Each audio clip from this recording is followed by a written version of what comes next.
Srila Prabhupada came to the Western countries, Paschatya Desh, and to install deities of Radha and Krishna everywhere, on the far reaches of the earth.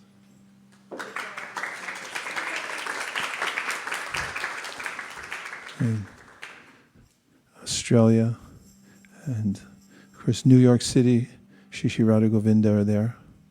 He came to Los Angeles, Shishi Rukmini Dwarkadish, and Montreal, Canada, Toronto, Shishi Radha Kirchor Gopinath. Actually, we could go on for quite some time naming the deities all over the world without having the object of our meditation, or having an object of meditation, or I could say the object of meditation that will attract us away from the material world. There's no possibility of leaving the gravitational force of this material world. Prabhupada knew it was necessary to have the archa, the form of the Lord. And in a letter we recently read, Nirkula and me, about deity worship, Srila Prabhupada had mentioned, in response to a devotee's question, while I'm worshiping the deity, should I meditate on the form of the Lord? And he said, why do you have to do that? Because you're already seeing the form of the Lord. He said, you don't have to artificially do that. That's why archa worship is so powerful. Of course, that's redundant, archa worship. Archa is the worship of the deity. And he said, you simply have to attend to the form of the deity, because Krishna and his form are not different. And in giving us the forms of Radha Madhava, Radha Govinda, Shishi Radha Madan Mohan, is showing us how to worship, as is mentioned in the Guru Vaishnava prayers. Shri Vigrahara Dana Nityanana, Shingaratan Mandira Marjanado, Yuktasya Bhaktam Chani Yunjatopi, Vande Guru Shri Charanara Vindam. We worship such a guru who teaches us the process of worshiping Krishna in the temple. We have much to do when we're worshiping the deity. For instance, Shingaratan Mandira Marjanado, cleaning the temple, is one of the primary aspects of devotional service that Sri Chaitanya Mahaprabhu himself showed the example for instance, in cleansing the Gundicha temple before the Rath Yatra. In Jagannath Puri, there's a place in which Lord Jagannath leaves his main temple and he comes to stay in the temple that is considered to be the destination of Vrindavan that he's going on for the Rath Yatra festival. So Mahaprabhu showed the example of cleansing the temple, and he told the devotees that it's synonymous with cleansing one's heart. So Mandira Marjanado, washing pots, sweeping the floor, getting down and scrubbing the floor. This is important. And why is it important? Because it's worshiping Krishna. It's his house, which is not different from him also. What to speak of Shringara, getting clothes and ornaments for the deities. Mostly people are looking at fashion magazines thinking, how will this look on me? And to avoid that propensity, after one gets then one wants to look in the mirror and say, how do I look now? How do you like me now? And that goes on and on and on, and the fashions change. For a while it seemed that everyone was wearing skinny clothes, and now maybe it's loosening up a little bit. In the 80s everything was baggy, and then somehow in the 2000s it became everything skinny. It's a mental speculation. Everyone wants to wear baggy, then skinny, then this, that, and then look in the mirror and say, how do I look? And that's a very hard thing to overcome, because everyone's attracted to their own body. And if one becomes absorbed in Shringaratan Mandira Marjanado, going to thinking, how will I dress Krishna very beautifully? Or how will I offer artik? I was just Nirkula showed me a short clip video of His Holiness Gopal Krishna Goswami Maharaj, and as he was so accustomed to doing artik for the deity, someone had taken a videotape of him while he was sleeping, and he's doing this and then this for a long time, just as he's asleep. And Prabhupada said that whatever you're doing externally, you will then carry into your dreams. He gave an example of his father who was quoting prices all day for cloth, and then he said when he saw he'd take a nap, and even in his sleep he was quoting prices. And that carries over, and we have to have a vision of Shri Shri Radhamata, of the deity worship, each place, nikunjayuno ratikeli siddhai. So when we're able to, the kunja means, of course, it's very esoteric because it's talking about the places where Krishna meets with his devotees, sometimes in the middle of the night. We worship Radha and Krishna in a different way. Someone wrote Prabhupada and asked, why don't we dress them like cowherds in very simple clothing and things like that? And he said, that is for the spontaneous platform. In the beginning, we worship Radha Krishna as Lakshmi and Narayan. That's why it's very formal worship. It has to be on time. It's not like you show up any time. A brahmachari, so-called brahmachari, once I came to the temple and he was an hour late with the Mangalartik, and I said, what's going on? And he said, well, it's spontaneous. That's not what it means. And we have to start with worshiping the deity very attentively and according to the rules and regulations. And then there'll be a natural enthusiasm that grows and grows within one's heart. And the internal cultivation of spontaneous devotional service may take place at a certain time. But without the nikunja, without the curtains opening and then we see the kunj, we know anywhere in the world you can go. If you're in Hong Kong, right? You were there in Hong Kong. You went in, then Mangalarti, curtains open, and then the greeting of the deities at 7:15. The curtains open, you see Krishna's form.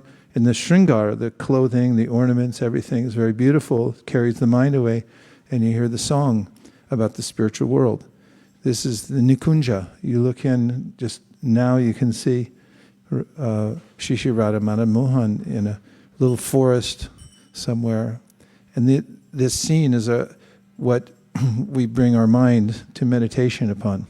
So this song, Prabhupada would sing before the Srimad Bhagavatam class to remind us of the goings on in the spiritual world with Radha and Krishna. Om Namo Bhagavate Vasudevaya. Om Namo Bhagavate Vasudevaya. Om Namo Bhagavate Vasudevaya. Narayanam Namaskritya Naram Chaiva Narottamam Devim Saraswatim Vyasam Tato Jayam Udirayet. We're reading today from the Srimad Bhagavatam, Canto 7, Chapter 9, text number 46, which you all know, right? Say yes.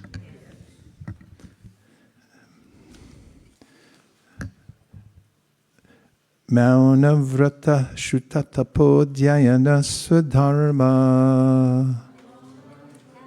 Check it and see if you do know it. Vakya raho japa samadhaya apavargya. Raya param purushate tvajitendriyana. Varta bhavantya tunavatra tudambikanam.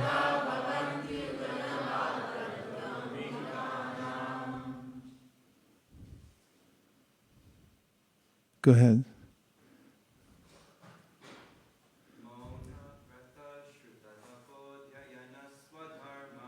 Mauna vrata shuta tapodhyayana sadharma.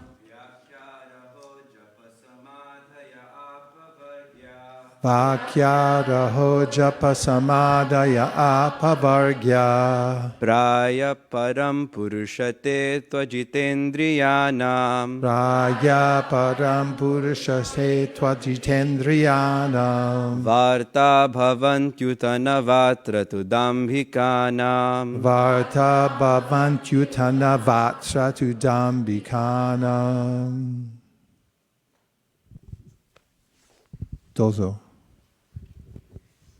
Mauna vrata sruta tapodhyayana swadharma. Mauna vrata shuta tapodhyayana swadharma. Vyakhyayata rahajapa samadhaya apavagyaha. Vakyaraho japa samadhaya apavargya. Praya param purushate tvajitendriyanam. Praya param purushate tvajitendriyanam. Varta bhavantyutadha vatra tubdabhikanam. Varta bhavantyutana vatra. Now the word for word is mauna, silence, vrata, vows. So some people take a vow of silence, and oftentimes they'll write on a chalkboard. So I don't know if that counts. But when we talk about silence, anyway, I'll let Prabhupada speak for himself in the purport. Vrata means vow, and it's cognate with English vote. And devotee, we say devotee, and devotee means someone who follows a vow. It all comes from Sanskrit, vrata, to follow something, a vow. Shruta, Vedic knowledge. Shruta literally means that which you hear, because it's the sound vibration of the mantras of the Vedas that get inculcated. And the essence of them, of course, in Kali Yuga, if you ask anyone in the Hare Krishna movement who's been educated through the system of the Gaudiya Vaishnavas, it's in essence all within the Hare Krishna Maha Mantra. Tapa, austerity. Contrary to popular opinion, austerity, taking some trouble in one's life for the sake of spiritual advancement is a good thing. Adhyayana, study of scripture. Swadharma, executing varnashrama dharma. Bhakya, explaining the shastras. Araha, living in a solitary place. Japa, chanting or reciting mantras. Samadhaya, remaining in trance. Apavargya. These are 10 types of activities for advancing on the path of liberation. Prayaha, generally. Param, the only means. Purusha, O my Lord. Te, all of them. Tu, but. Ajita indriyanam, of persons who cannot control the senses. Varta, means of living. Bhavanti, are. Uta, so it is said. Na, not. Va, or. Atra, in this connection. Tu, but. Dambikanam, of persons who are falsely proud. And the translation is, O Supreme Personality of Godhead, there are 10 prescribed methods on the path to liberation: to remain silent, not to speak to anyone, to observe vows, to amass all kinds of Vedic knowledge, to undergo austerities, to study the Vedas and other Vedic literatures, to execute the duties of varnashrama dharma, to explain the shastras, to stay in a solitary place, to chant mantras silently, and to be absorbed in trance. These different methods for liberation are generally only a professional practice and means of livelihood for those who have not conquered their senses. Because such persons are falsely proud, these procedures may not be successful. Hopefully the translation has piqued your interest. So now here's the purport by Srila Prabhupada. As stated in Srimad Bhagavatam 6.1.15, Ke chit kevalaya bhaktya vasudeva parayana agham dunvandi kartsnyena niharam iva bhaskara. Only a rare person who has adopted complete unalloyed devotional service to Krishna can uproot the weeds of sinful actions with no possibility that they will revive. He can do this simply by discharging devotional service, just as the sun can immediately dissipate fog by its rays. The real purpose of human life is to attain liberation from material entanglement. Such liberation may be achieved by many methods, tapasa brahmacharyena, shamena cha, damena cha. He's quoting from the 6th canto. But all of them more or less depend on tapasya, austerity, which begins with celibacy. Shukadeva Goswami says that those who are Vasudeva Parayana, who have fully surrendered to the lotus feet of Lord Vasudeva, Krishna, automatically achieve the results of mauna, silence, vrata, vows, and other such methods, simply by discharging devotional service. In other words, these methods are not so powerful. If one takes to devotional service, all of them are very easily performed. Mauna, for example, does not mean that one should just stop speaking. The tongue is meant for speaking, although sometimes to make a big show, a person remains silent. There are many who observe silence some day in a week. Vaishnavas, however, do not observe such silence. Silence means not speaking foolishly. Speakers at assemblies, conferences, and meetings generally speak foolishly like toads. This is described by Srila Rupa Goswami as vachavegam. One who wants to say something can show himself to be a big orator, but rather than go on speaking nonsense, better to remain silent. This method of silence, therefore, is recommended for persons very attached to speaking nonsense. One who is not a devotee must speak nonsensically because he does not have the power to speak about the glories of Krishna. Thus, whatever he says is influenced by the illusory energy and is compared to the croaking of a frog. One who speaks about the glories of the Lord, however, has no need to be silent. Chaitanya Mahaprabhu recommends Kirtaniya Sadahari. One should go on chanting the glories of the Lord 24 hours a day. There is no question of becoming mauna or silent. The 10 processes for liberation or improvement on the path of liberation are not meant for the devotees. Kevalaya bhaktya. If one simply engages in devotional service to the Lord, all 10 methods of liberation are automatically observed. Prahlad Maharaj's proposal is that such processes may be recommended for the ajatendriya, those who cannot conquer their senses. Devotees, however, have already conquered their senses. Sarvopadi vinirmuktam tapratvena nirmalam. A devotee is already freed from material contamination.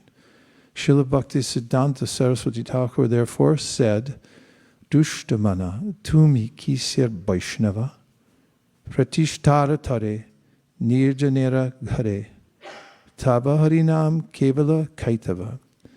There are many who like to chant the Hare Krishna mantra in a silent, solitary place, but if one is not interested in preaching, talking constantly to the non-devotees, the influence of the modes of nature is very difficult to surpass.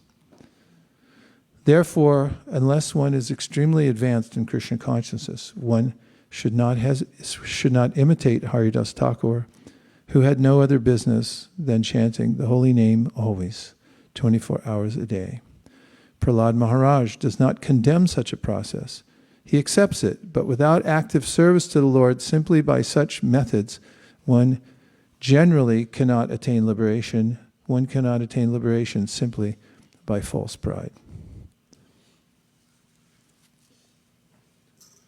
Om Jnana Timirandasya Jnananjana Shalakaya Chakshurun Viditamne Tasmai Shri Gurave Namah. This prayer, Om Jnana, means that I come into the world in ajnana, without any knowledge. And Timirandasya, I'm in the darkness of ignorance. And Jnananjana Shalakaya, there's a way in which someone has performed I've gone to a medical doctor and they've cured my blindness, is basically it. Nowadays, of course, you can find anything on YouTube, but there are, every once in a while, a video of somebody who is blind and then they can see. Like a child seeing for the first time, they did some operation. More likely, they gave them special glasses. Sometimes people can hear for the first time, too.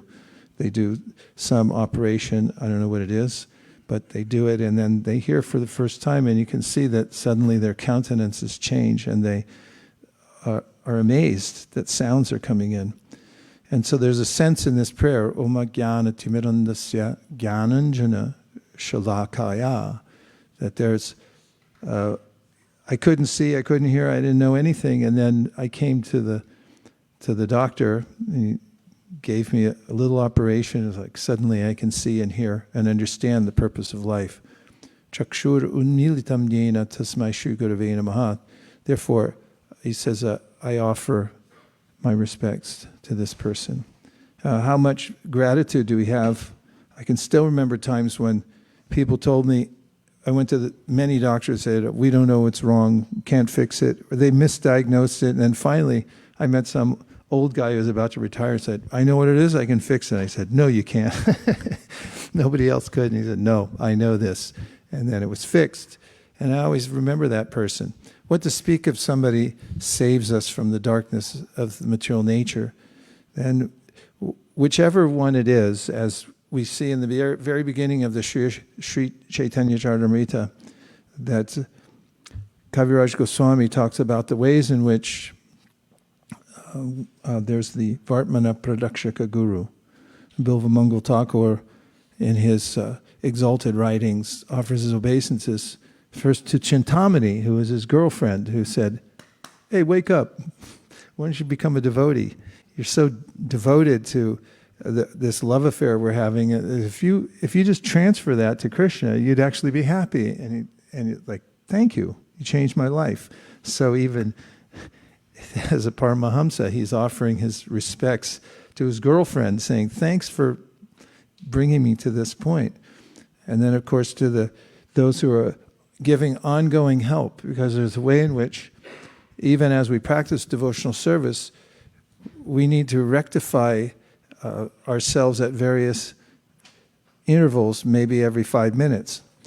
Or and to have someone who's sincerely practicing devotional service, who has realization that we can go to and say, what do I do now? And the person can reassure us, give us some track to be on, help us understand something that we misunderstand, and then we're clear again to go on. These kinds of guides who are giving us instruction are so important to remember and to offer our respects to. And then there's the guru who we follow and then we receive the mantra from, who for us represents the sampradaya. Of course, even the Shiksha Gurus represent the sampradaya, but there's a Diksha Guru. We have one Diksha Guru where we see the epitome of following the Guru, and when we can give our heart there and take shelter. We offer our respects in that way is very important, because in empiric investigation, when we're trying to use our senses to understand the environment, we use the double-blind study. You have to be able, we use controlled experiments. Correct, scientists? Everyone say yes. You're all scientists. So controlled study means you have to have something to control.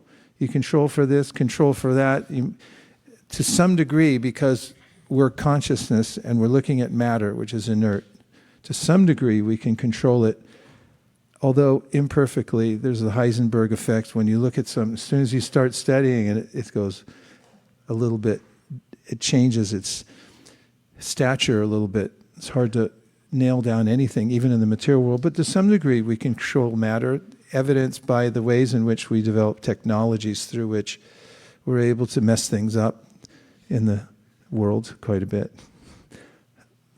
That was sarcastic. But we can control nature in certain ways. You can create a little box that you can carry around and distract yourself all day long. Still sarcastic. Snap out of it, Vaiśeṣika. But when it comes to investigating consciousness, you can't measure it. There's no tool that you use in physics that by which you measure something in the material world, which, by the way, even then it's very difficult to ascertain what you're doing. Just like if an ant's crawling on my arm, he knows more about my arm than I do. But he only thinks, I don't know what he thinks, but he probably, he's probably not aware that this is an American from Walnut Creek, California, who's now, leading a kirtan or something like that. He's just like, wow, this is like, there's a lot of stuff going on down here. And so those who study the material nature may focus on one particular aspect of it for a long time, and then have more acquaintance with that little section of the material nature, but may not have context to what it means in the cosmos, or even what the cosmos is for. The question of what is the cosmos, what is the purpose of the cosmos, or why am I here? These are metaphysical questions that can't be answered by the controlled experiment, because you can't control it. Just like when you go to an interview, and let's just say there's lots of other people that are about as qualified as you, and the company doesn't need you, but you need them. Does that resonate at all? Yes. Okay, so when you go there, you can't control your way of approaching is to be very, yes sir, no ma'am. You go there with a sense of receiving. And similarly, the ways in which we are able to understand the Supreme, it's a different kind of experiment. We open ourselves through humility to what is being passed down to us, and it's based on the premise that the Supreme wants to reveal himself to us. The absurd conclusion that we're created and then God wants to eternally hide himself from us. If you try to compare that to parents who have children, they want their children to come to maturity and then develop a relationship with them that's very deep, where they actually understand who the parents are and they can have mutual loving exchange. They don't want to send them to their room forever, or hide themselves perpetually from the child and never allow the child to know them. They actually want to, in every way, extend themselves. What to speak of the Supreme, who wants to reveal himself. That's a premise. And if the infinite wants to reveal himself to the infinitesimal, that's his prerogative. But we have to be open to it. So these prayers we say before we go into discussion, Om Jnana Timirandasya Jnananjana Shalakaya Chakshur Unmilitam Dina Tasmai Shri Gurave Namah. We're saying, I'm entering this not as a controlled substance. I'm not trying to control the outcome of this. I'm open in a humble way to receive. As they say in Japan, itadakimasu. That verb means, it's the verb to receive. Before they take prasadam in Japan, the devotees, besides Sharira Vijaya, oops, sorry, everyone will come running. I say itadakimasu means like now we're receiving grace. It's coming down to us. So the life of the devotee is itadakimasu. Let me receive grace. Let me be in a humble position, open in service to receive. That's the idea behind saying Sri Guru Pranam. So in today's verse, we have some very subtle information in the verse and purport. This is Prayena Deva Muniyak Savimukti Kama Maunam Charanti Vijanen Apararta Nishta. No, Mauna Vrata Shuta Tapo Dhyayana Sadharma Vakya Raho. So, as you all heard, Prahlad Maharaj is giving an insider's view to devotional service. And his mood is that there are a lot of elaborate ways in which one can take to devotional service, maybe even showy, where you trek off into the mountains and lock yourself in a place, a cave maybe, and you observe silence, and maybe you have some severe, strict vows and so forth. And he's saying that all these methods may not be successful because they're based on a sense of one's own accomplishment, and they may spill over into the category of somebody doing it for show, that I'm such a great advanced personality. Devotional service, however, as presented by Prahlad Maharaj in these verses, is very practical. By practical service to the Lord and by following the 9 processes, general processes of devotional service, beginning with hearing and chanting and remembering, serving the lotus feet, etc., then Vasudeve Bhagavati Bhakti Yoga Prayojita Janayat Yashuvairagyam Jnanam Cha Yarahaitukam. There's a natural way in which the ways of detachment and then knowledge about one's spiritual position, these are incidental or concomitant. They come to one naturally by performing devotional service. One doesn't have to make some show. One simply has to be sincere and follow the process. And it's based on receiving the grace that's coming down from Krishna, which flows to those who have prepared their hearts in ways of being very humble and open to receive the mercy of the Supreme Personality of Godhead through the disciplic succession. And now we'll take a few questions that will illuminate the information in the purport or in the verse. Yes, Radha Kripa Prabhu. Pretty full, but I can try it. It's pretty full. Guru Maharaj, I saw the word japa in that one, and how does that japa is different from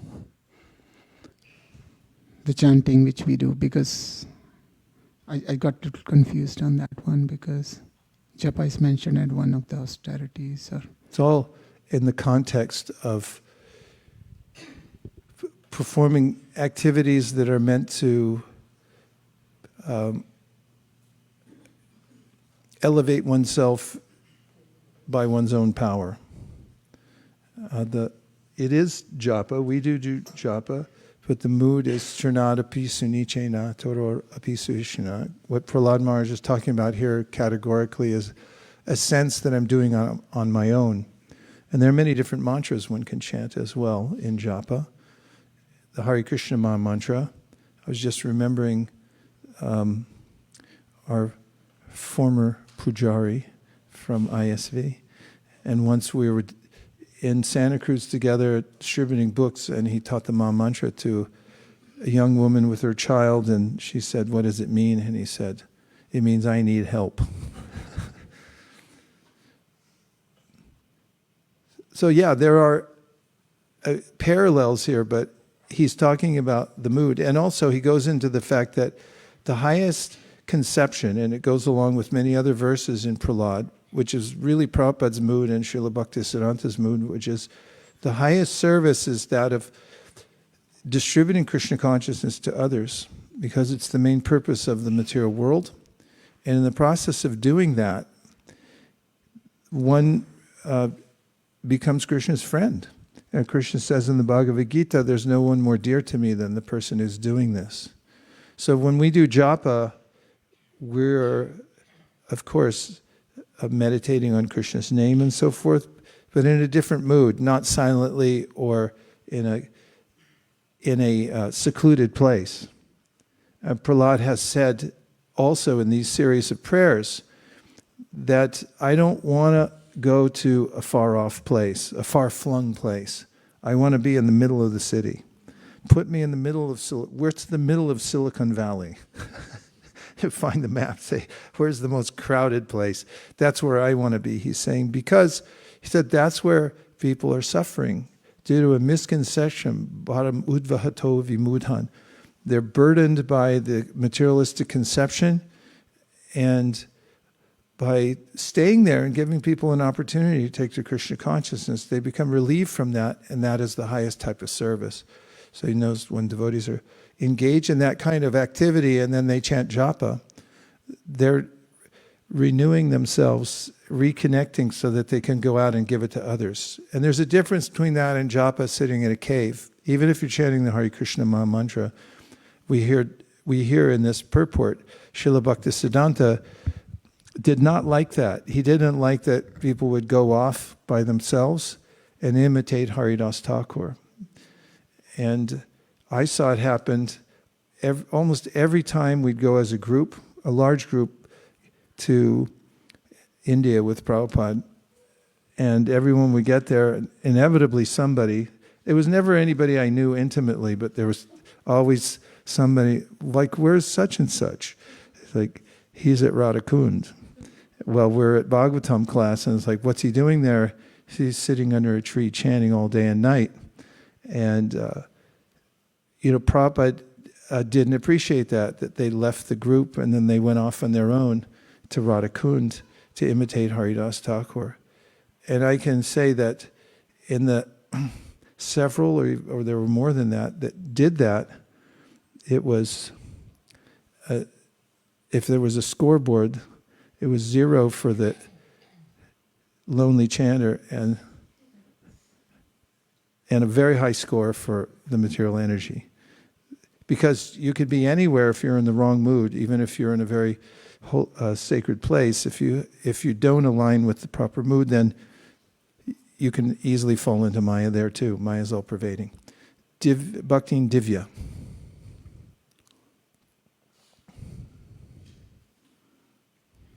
Hare Krishna Maharaj. Hare Krishna. I had a question about chanting. This morning you mentioned about asana. And sometimes sitting in one position for too long, it gets uncomfortable and we get the urge to stand up and to walk a little bit. So is it okay to walk and chant or stand and chant if sitting for too long is uncomfortable? Yeah, it's okay. That was definitely under a minute. Just pay attention when you do. Don't go window shopping. Like, or more likely looking at the screen, that's not chanting. It's actually an offense or a disruptor to devotional service, because really we're getting these instructions to remind us that this is really an appearance of Krishna. And as we're chanting, the more we can be attentive, whether we're walking, sitting, anywhere, then the more that we'll remember that Krishna's right there with us. Anyway, Prabhupada paced. He also went on morning walks and he would chant and so forth. So the main thing is to be present for the holy name when we do chant. Who had their hand up over here? Yes, Prabhu. Hare Krishna Maharaj. So in the verse, from what I understood, it was talking about not doing mauna as Vaishnavas, right? Like, and we don't want to observe silence. We want to speak about Krishna. But practically at my level, where I'm not purified enough, where I can speak about Krishna the whole day, there's a tendency to do prajalpa, right? And how do we curb that tendency and regulate that so that while we are not at that level, we can still like do meaningful things along the way? Well, there's a couple practical ways. Stay off social media is people feel free to make comments and give free advice on social media, and a lot of times it's not well thought out, or it's given with a mean-spirited sense to it. And there's a way that if we read a lot of that stuff, unless we're really careful and selective, then that's what goes in. And what to speak of watching other kinds of things, because whatever goes in, that's what comes out. And you can test it. For instance, let's say you live with your family in a house. That's a practical assumption. If there's a time in which you all hear together something, then when you sit down, there's usually a time when devotees and families, or anyone, even in an ashram, they'll sit down together to, for instance, take prasadam, right? And when people come together, then there's a tendency to want to talk about something. So if you have not heard something like Krishna Katha, if you've read together, then what are you going to talk about? Well, if you heard about the news, then someone was like, did you hear such and such said so-and-so and this and that? That's what will come out. So first thing is, take in Krishna Katha, so you have something to offer later. And another point is, and this is just my own personal practice, but I always consider saying 20% less than what my mind tells me I should say. I say 20% because then it doesn't seem overbearing, but I then have a filter because something comes up, I could say it, but then I think, well, if I say it, what's the result of this going to be? How is it going to help anybody, me or anyone else? And where will the conversation go if I bring this up? We find this at Govardhan when we do the hearing and chanting. We'll be reading, and then we take time for reflections or questions. And I notice that unless we're careful, even in that very tight process, someone will bring up something that starts to bring the conversation to a less practical level, and it can spiral down from there. So we have to be watchful of one's own impulse to speak. That's a vacho vegam. There's an urge, like, say it. And it's like, why? How's it going to help? If you filter it out before you say it, and then you notice there's a little silence after that where you notice, oh, I didn't say it, and now I don't have to deal with it. Because once I say it, then I have to deal with what I just said. And then I have to also deal with people's response to it. It's like, do you want to hear their response to this? Or would you rather just wait till there's a pitch you can hit that's going to go over the wall? You know, once you wait for the thought that comes up, this is really helpful and it's in context and it's a good thing to say, then you offer it.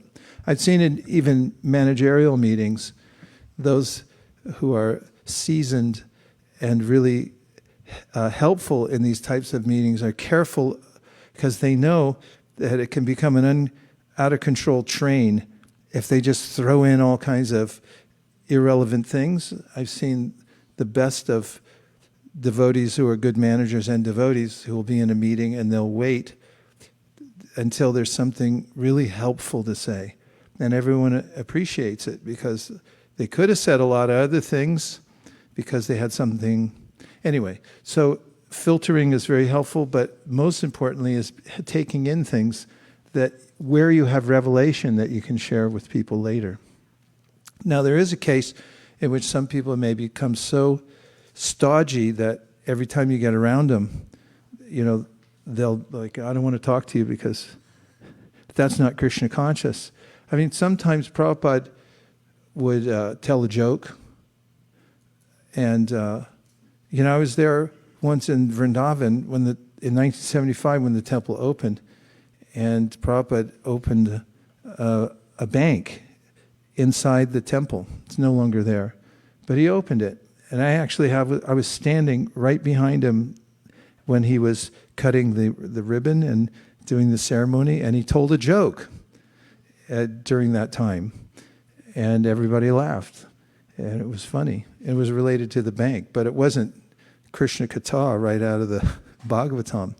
And devotees also have a sense of humor, And it's not that, it's also sometimes if you sit down for prasadam and somebody's like, let's talk about Sankhya.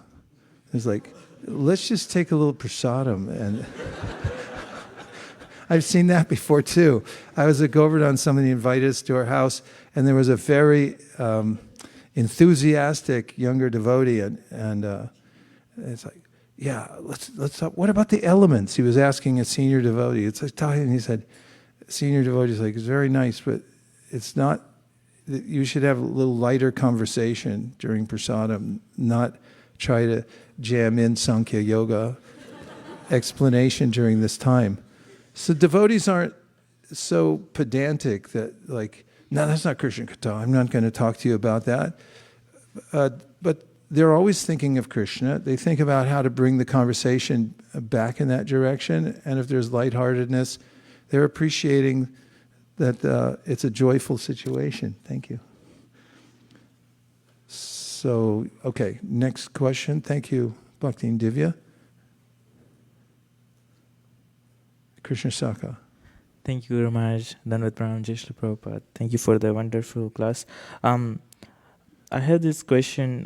We were talking about Prahlad Maharaj's mood, that he wants to be in the city and share Krishna consciousness.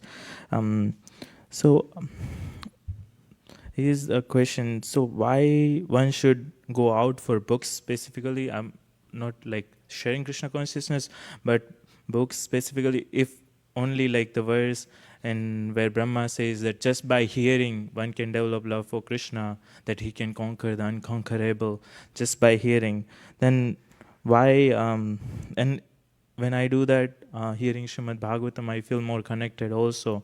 But when we go out for books, sometimes it is raining, sometimes it is austerity. And and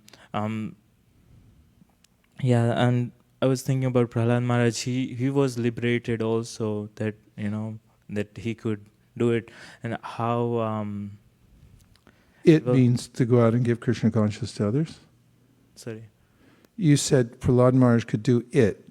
It is a placeholder pronoun that refers back to some earlier information, and I'm asking if you mean it means to be in the mood of giving mercy to other people. Yes. Okay. Yes. So Prahlad Maharaj was liberated, and he can do it, but conditioned person like me would like. Yeah, hearing is more easy. That's what I was asking. And then how...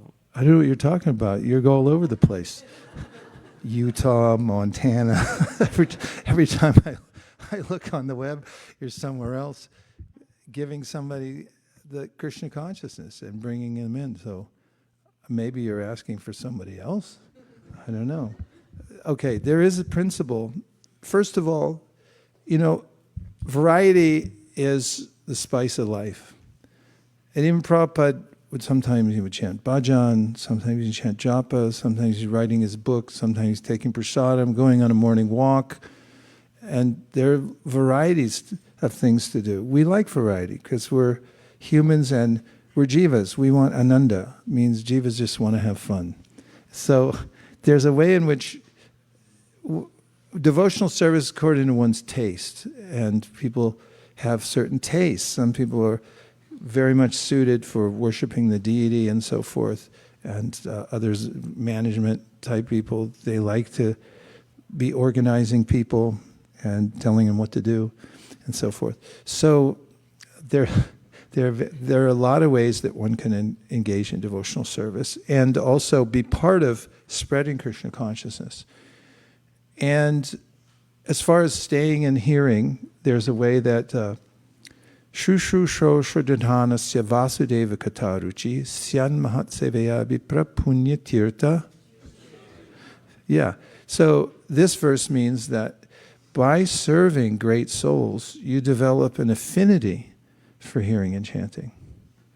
And this is a great science of Krishna consciousness, how to live a whole lifetime in Krishna consciousness. You have to organize your life in such a way that you have all these wonderful activities that you can do in Krishna consciousness. And if you're also engaged in preaching Krishna consciousness to others, you'll naturally have an enthusiasm to hear.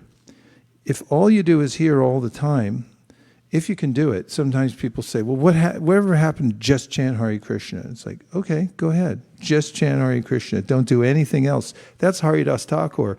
And people who try that, eventually they're like, maybe I'll just I'll drive to Delhi and watch one movie. That's all, just one. And next thing you know, 30 years later, what happened to you? It's like, I don't know.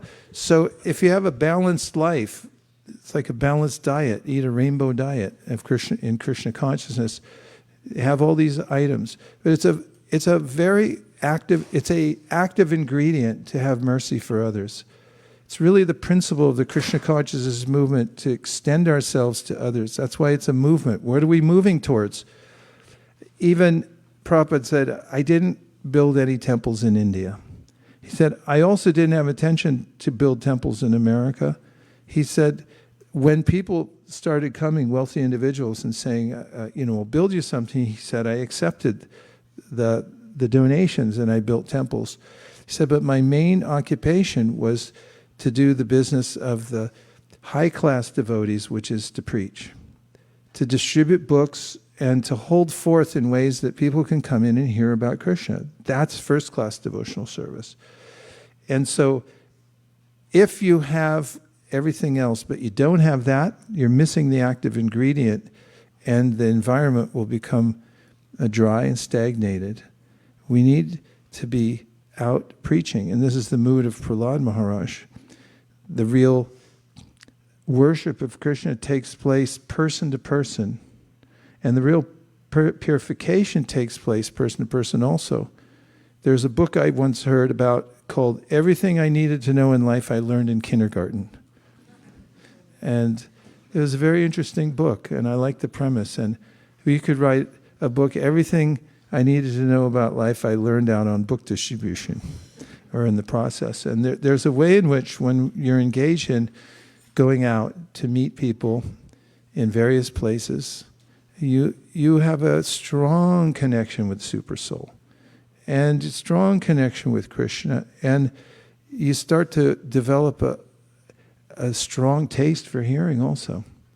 So, as I've said many times, and I haven't said it for a long time, but I'm going to say it now, there's rice. Of course, it's kinw too. There's rice, and there's also dal. They're both good foods, but when you put them together, you get synergy, 42% more nutrition, according to the shastra of Jamuna's cookbook, which is amazing. The enzymes combine, and there's more. So hearing and chanting we have to do. Prabhupada told us personally, you must also read my books. He said these are not just for selling, but he also said, I want everyone to learn the art of book distribution. Gunagrahi Maharaj told me when I interviewed him for my book that when he was a preacher, he was always out distributing books and meeting new people, and then they asked him to become a temple president, and he, after a month or so, started to feel anxious, and he went to his senior advisor and said, what's happened to me? What's wrong? Why don't I feel right? And the senior devotee said, you should plan a day a week to go out on book distribution. And when he did that, and he added it to his service, then he felt okay again. And I could say that every time I get the opportunity to go out for book distribution, which I just did last weekend in San Luis Obispo, to be directly involved right there. And Nirkula, my wife, always notices and says, oh, you're a happier person now. And sometimes even in my dreams, I dream about being on book distribution, and I always wake up happy that I'm doing something directly pleasing to Krishna, and you can't have any more fun, actually. There's no more taste going out on book distribution and just depending on Krishna. It's a new experience every single time. So Prabhupada set the example for it, and he inculcated this mood of Prahlad Maharaj that it's the active ingredient. It's the most important part. Yes. Thank you, Guru Maharaj, for a wonderful class. My question is, how do we develop the right mood for receiving? Well, Queen Kunti says that you should be kinchana gochara, which means that you should be hungry. And if you realize that I don't have anything, akinchana means that I'm bereft. I'm the one who was left out. I'm the runt of the litter. Everybody else got something. I didn't get anything, Krishna. You hear that in a lot of prayers of the acharyas say, Krishna, you gave mercy to everybody else. Why? I'm the only one left out. You said you're going to give the mercy to the lowest. Okay, here I am. They actually feel like that. That I don't have anything. I missed the boat. I'm left out in the cold. Akinchana gochara. If you have that mood, instead of, I've been around a little longer than everybody, and I read Bhagavad Gita. I've been there. If you've ever tried to present Bhagavad Gita to somebody who says, yeah, Bhagavad Gita, I know that. I know everything. It slips out of their mouth accidentally. Like, I know everything. It's like, wow. You know everything. Then we can notice it in ourselves. So if we can cultivate, it doesn't mean we have to be incompetent or act incompetently, but if we can develop the mood of spiritual hunger, especially we get it in the association of others who have it. If we get in the association of people more advanced, they're more eager to hear, we start to realize, oh, I thought I was somewhere, now I see, relatively speaking, I've got a long way to go. When you find somebody who actually has realization, and they really have a taste, and you spend a little time with them, even a second, and you see that, and you're like, okay, Krishna, I'm hungry. I'm hungry again. Please feed me. Please give me this. I just want to hear from you. And so akinchana gochara, like in Ayurvedic medicine, has said the more appetite you have, the healthier you are.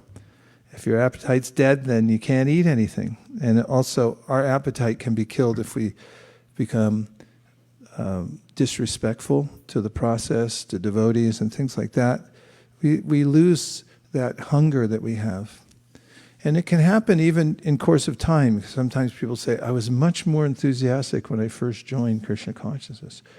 Therefore, be careful. Watch out for midlife crisis in devotional service, or thinking in terms of entitlement. I've been around. Be the first one to raise your hand when they say, we need some volunteers. Try that. I mean, volunteer to wash the floor. Just act like you just got there. If you start over every time you join the group of devotees and think that I'm the newcomer here because I don't know anything, then you're the most hungry, and you can take in the most because you've got the biggest appetite. You've got time for 1.5 more questions. Dhanavari?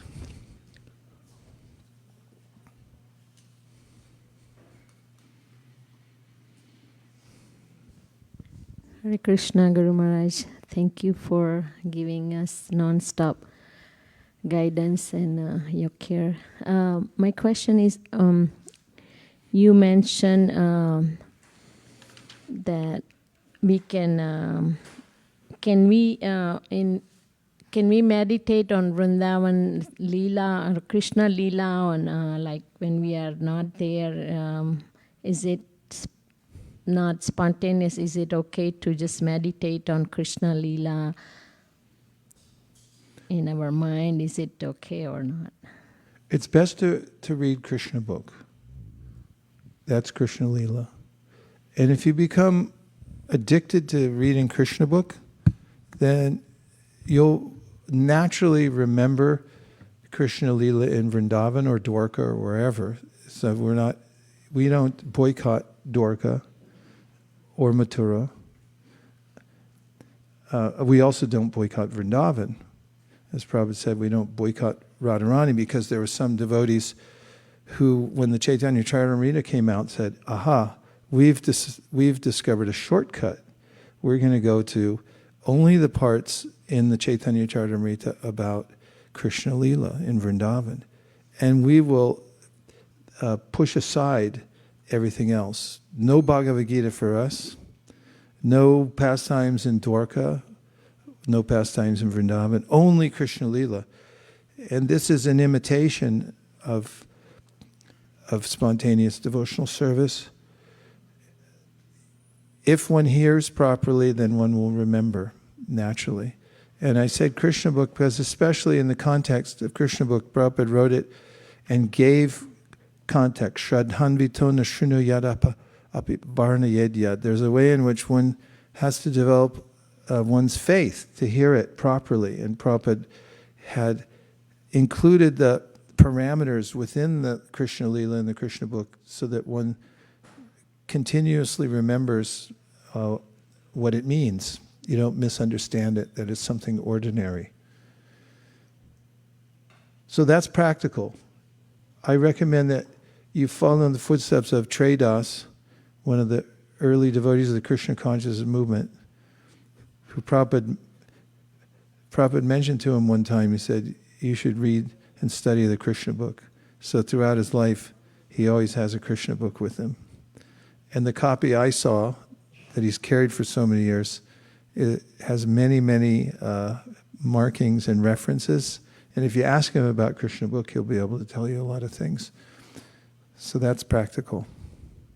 But artificially, we don't need to try to conjure something, remembering Krishna Leela. If you go to Vrindavan and you serve the Dham there are ways in which you'll remember the enthusiasm of the devotees in Vrindavan, or you'll remember something sweet about Vrindavan and it naturally will come to your mind. Or if you hear, then something might strike you as very either profound or something that is attractive about Krishna, and these are a natural result. But we don't try to do Leela Smaranam independent of our hearing and chanting. And that brings us to the end of this morning's Bhagavatam class.